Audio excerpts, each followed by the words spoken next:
And so today I'm going to talk about the morphology controllable synthesis of carbon. And I'm Wang, a PhD student in Stockholm University. And I changed the title a little bit because the sample template carbon is like half of my project, and now I'm starting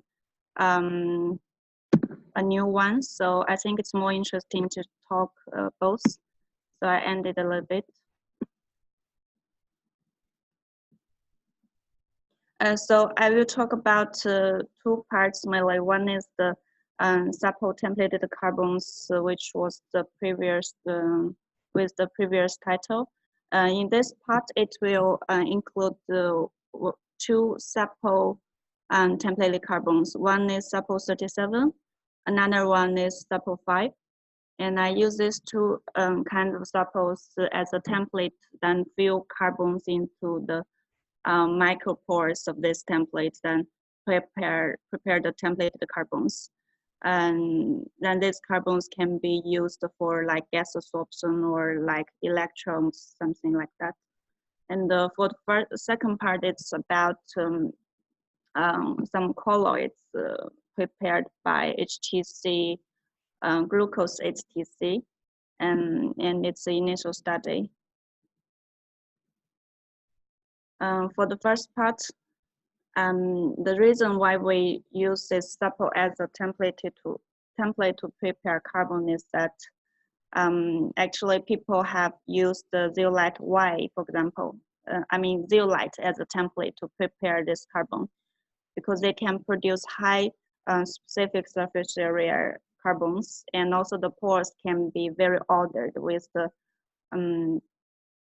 micro porous structure with and the pores are well ordered so that it can be used widely. But the one problem with this zeolite templated carbon is that people have to use HF to remove the zeolite, which is quite hazardous, and it's not good for the industrialization. So like sample and apple have the zeolite-like structure. They are, if you look at the morphology, they are exactly the same with the zeolite. But the one thing different is that in these two kind of structure, some of the silica or the aluminum in the zeolite has been replaced by phosphate. So you can say in this small structure, I can't point now, but in the screen, if you see in these four structures, there are some phosphate instead of the silica or aluminum. So with this, we can remove this, we can kind of dissolve this structure without using that strong acid like HF. So the idea is that we can use, for example, HCl or sodium hydroxide to remove this. Or if we don't use sample, for example, if we just look at the apple, it has only aluminum and phosphate. So we can even dissolve this structure without using HCl, only sodium hydroxide, and without using sodium hydroxide, only HCl is enough. So it's quite possible for us to prepare this templated carbon, but without using HF and with high possibility of industrialization. So the first work I did was like using sample 37, as I said, as a template to prepare the templated carbon. And the reason why we choose this sample 37 is that it has the same FAU structure like zeolite Y, which has been done by others before as a template to prepare carbon.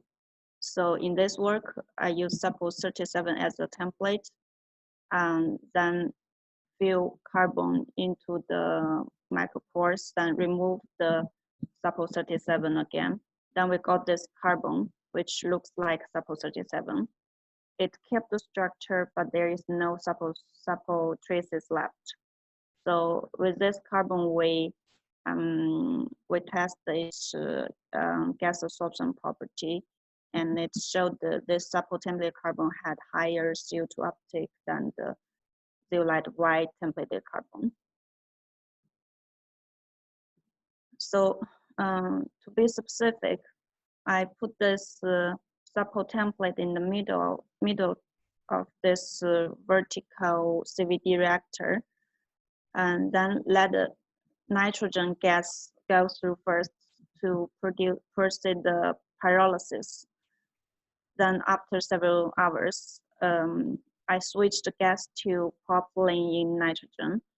Then propylene is the carbon source here. So we,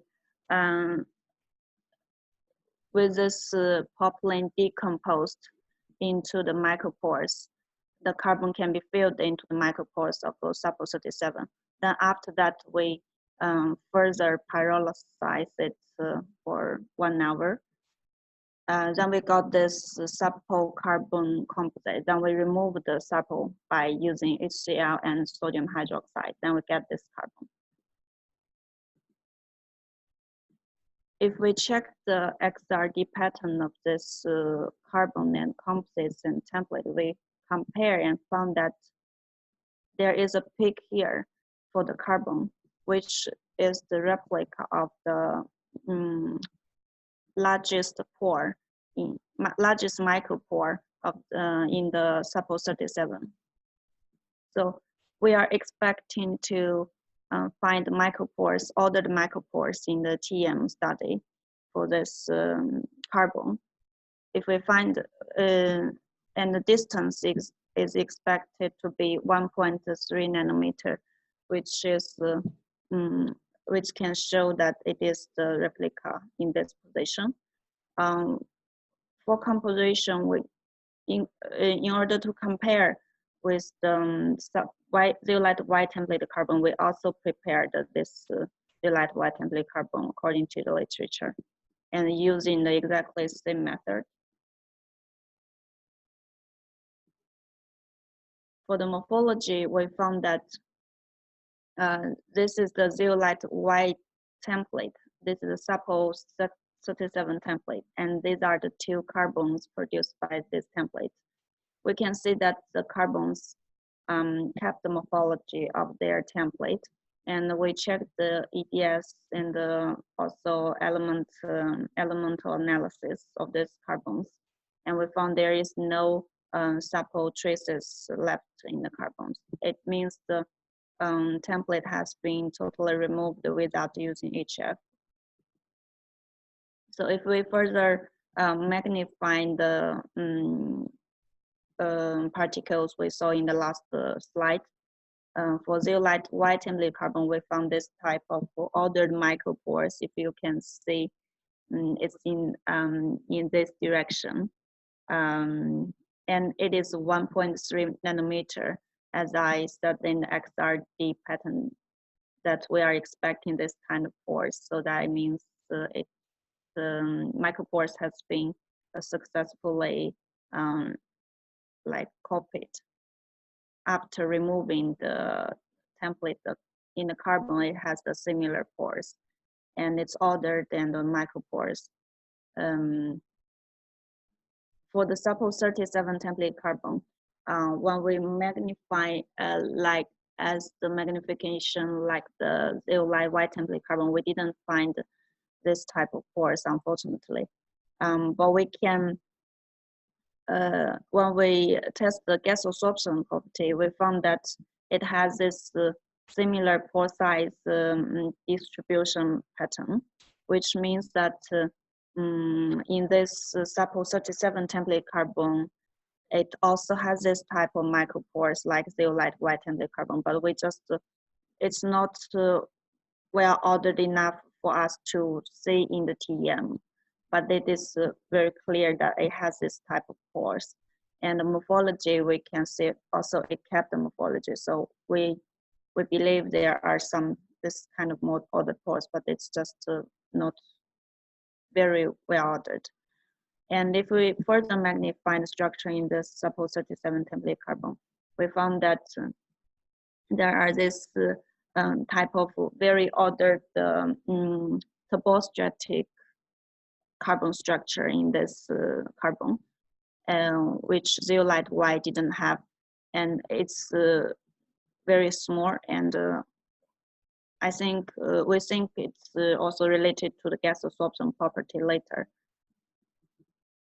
Later, I will talk about that. And so for these two carbons, I also did like use study. For this technique, we can study carbon by testing the energy loss spectrum and get these two peaks here. By comparing either the ratio of these two peaks or the intensity of these two peaks, we can get information about their graphitization degree. The higher this value is, the more graphitized it is. So by comparing this, we found that suppose 37 and Y templated carbons have better graphitization degree than the amorphous carbon. And by comparing those two, we found the suppose 37 template carbon is the one with the highest graphitization degree. Then we did the gas absorption property for these two carbons, and we found the suppose 37 template carbon had decent CO2 absorption property, and the pore size distribution found that this carbon has more ultra micro pores than the zeolite Y templated carbon, which is the reason why it has better CO2 absorption property. So for the second part of this SAPO templated carbon study, we use SAPO 5 as a template. It is a one-dimensional like SAPO. Well, it has the one-dimensional structure, but with smooth surface inside the pores. So we feel the carbon can be filled into the pores more easily. We did like 10 experiments about this using the exactly same method like what I used for the SAPO 37 templated carbon. And we did different temperature, different flow rates, and CVD time. There is one sample which is very interesting here, which is sample 9. This is the XRD for the composites, which shows that all the composites kept the structure, both from the like XRD pattern and the TM morphology, show that after this CVD experiment, at least the SAPO structure are kept. And here in the TM study, which we can see that for SAPO 9, and it has this some carbon also outside the SAPO template. So what is unique? What is unique for SAPO 9 is that when we prepare this these samples, SAPO 9 is the one that we pyrolyzed for a longer time after the CVD. And by comparing how much carbon has been filled into this SAPO template, we found that sample 9 with this color. I'm not sure, can you see the arrow in the screen? But it's the one with 7.5% of carbon weight loss, which shows that actually there are least amount of carbon that has been filled into the micropores of SAPO 5 in the sample 9, with further long time pyrolysis after CVD. And by comparing the specific surface area and gas absorption property, we found that comparing with other samples, sample 9 has the highest specific surface area. And interestingly, it's also shows some like mass pores here. And this kind of optic, I haven't done like the TEM study to confirm it has the mass pores, but at least from the gas absorption, we can see that there are some mass pores here in this sample. So we thought that after this CVD experiment, the carbon has been filled into the micropores of sample 5. But with this further pyrolysis, there could be like the carbon has been decomposed more and more, so that it makes space from the inside of the pores, which induced some like some structure like the carbon nanotube, so that the pores are not like just the distance between the microstructure, but also inside each rod. Hopefully, we will do TEM further to see whether this is what same with what we are expecting. For the morphology test, we also found that for sample 9, it kept the morphology like the other sample 5 templated carbons. But we in the SEM, this is the SEM study, we can't see the nanotube structure, but at least they kept the morphology of the template.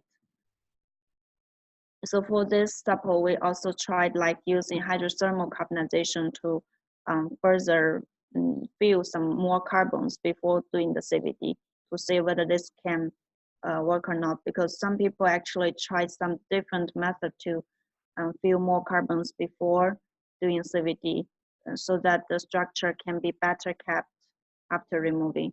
But the method they used were using some chemicals which are not which are kind of hazardous, or some of them have very complex steps. So we tried using in like glucose HTC to see whether it will work or not. So what we did is that we just mixed the sample 5, which has been removed the template, with this glucose solution and stir for some time. Then we did HTC experiments and dry and wash. Then when I did the SCM study, I found the sample template, the sample carbon composites actually showed this sphere structure, which showed that at least there is no further carbon formed outside this sample 5. So we suppose most of the carbon source from glucose has been filled into the micropores of sample 5 under this high pressure experiment under 200 degrees. But we need to further study. We need to confirm whether the carbon are totally filled into this micropores or not.